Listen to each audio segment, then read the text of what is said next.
Agreement has now been reached on moving on to the second stage of Brexit negotiations. Irish border concerns, which scuppered the deal earlier this week, have been addressed by a form of words to which all parties can sign up. The issue of the border itself has not been resolved but wrapped into the broader question of the future UKEU relationship, with what amounts to a proviso that, if it is not resolved in that way, there may need to be a tailored solution. In a purely geographical sense, there are two borders involved between the UK and the EU across the island of Ireland and between Great Britain, England, Scotland and Wales and Ireland across the Irish Sea. In wider sense, the borders have at least three meanings. One is functional, to do with trade, linkages and production chains and public services. At present, the European Single Market and Customs Union deal with these matters, effectively eliminating the Irish border, including the need for physical controls. The Belfast Good Friday Agreement provides a framework for all-Ireland cooperation on public services. The second meaning is constitutional and political. The Belfast Agreement preserves the political border between the two parts of Ireland by guaranteeing that Ireland cannot be united without the consent of the people of both parts. The third meaning is cognitive, that is, in the mind. Borders provide a sense of security to peoples. The Northern Ireland settlement assures Unionists that the border is there, while assuaging nationalists by removing its physical presence. This understanding of borders is very delicate and all manner of events can cause tensions to flare and insecurities to return. For nearly 20 years, a combination of the EU's single market and the Belfast Agreement have allowed these three dimensions of the Irish border issue to be managed. Students of the European Union talk of neo-functionalism, the theory that, if there is functional integration on practical matters, politics, institutions and people's perceptions will come into line. Similar hopes were vested in the Northern Ireland peace process and the border issue so that, over time, the border will fade in importance. The European Union has complemented the Belfast Agreement in many ways. Cognitively, it has encouraged thinking about multiple national identities and shared sovereignty. Functionally, it has opened the Irish border and allowed the elimination of physical controls. It has funded cross-border cooperation. There is very little in the Belfast Agreement about Europe and no obligation as opposed to illustrative examples for the two states to cooperate on European matters. In practice, as Anand Menon has shown, European regulations underpin a great deal of the subsequent cooperation. Neo-functionalism, however, has its critics, who argue that function, politics and popular identities do not always move at the same pace, either across Europe or within Ireland. At other times, they are deeply entangled. The strategy of the UK and Irish governments and the European Union in dealing with the Irish border and Brexit has been to try and focus on practical, functional questions, to park the constitutional political questions and to steer around the cognitive issues. Unionists and nationalists in Northern Ireland have not always shared this approach. Sinn Féin has talked of repartitioning Ireland, while the Democratic Unionist Party has warned of a threat to the Union. One solution floated in recent months is for Northern Ireland to remain in the single market while also remaining in the United Kingdom. The Scottish Government has made a similar proposal. It has been described as putting the border in the Irish Sea.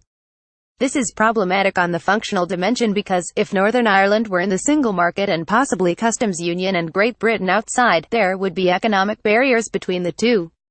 Northern Ireland does a lot more trade with Great Britain than it does across the Irish border. Whatever the functional merits of the proposal, the expression, border in the Irish Sea, was a provocation to Unionists, raising political fears and touching a raw cognitive nerve. Its advocates later tried to drop the phrase, but the damage was done. The very idea of a differentiated deal for Northern Ireland, while it may seem logical from a functional point of view, raises Unionist less. People may argue that Northern Ireland is already different, but that was part of delicate compromise under which both sides conceded part of their aspirations back in 1998 and which can be reopened only with great caution. Interestingly, recent research by John Coakley and John Gary has shown that citizens themselves may be rather flexible and open-minded about border controls of various sorts.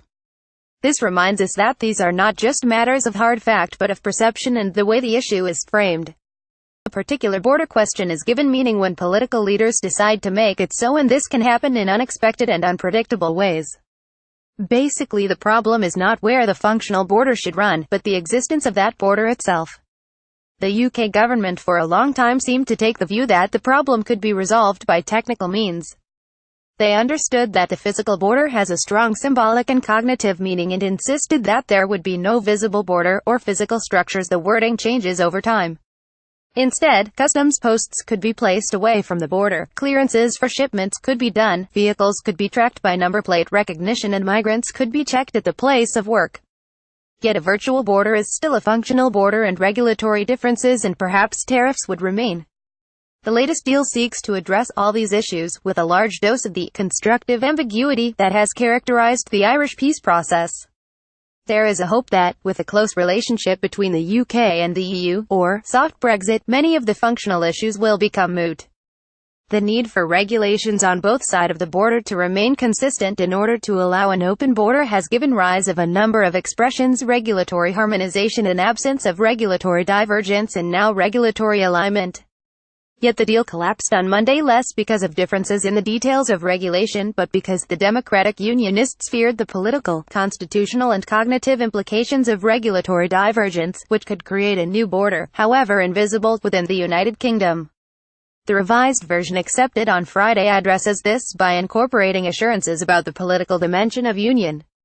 It also hints at a hope that a soft Brexit could resolve the functional issues, by providing regulatory alignment between the EU and the UK as a whole. Should this not come to pass, however, the issue of a differentiated settlement will come back. There is little in the new text to help us here. The new agreement stipulates that the United Kingdom will maintain alignment with those rules of the internal market and the customs union which, now or in the future, support North-South cooperation, the all-island economy and the protection of the 1998 agreement. This provides ample material for arguments in the course of the next round of negotiations. Even then, the new agreement stipulates that if such alignment means losing alignment with the rest of the United Kingdom, the Northern Ireland Assembly will have to agree. That in turn requires agreement of both Unionists and Nationalists. It remains the case that Unionism and nationalism in Northern Ireland remain far apart. A difficult relationship, marked by a breakdown of the power-sharing executive, has been made worse as the two sides are pulled further apart over Brexit. Workable functional institutions are needed in Ireland, but resolution to the deadlock can never be purely technical. The conflict remains essentially political, and so must the solution. Professor Michael Keating, Senior Fellow at the UK and a Changing Europe. This piece originally featured on the Centre on Constitutional Change. Disclaimer: the views expressed in this analysis post are those of the authors and not necessarily those of the UK and a Changing Europe initiative. View all analyses.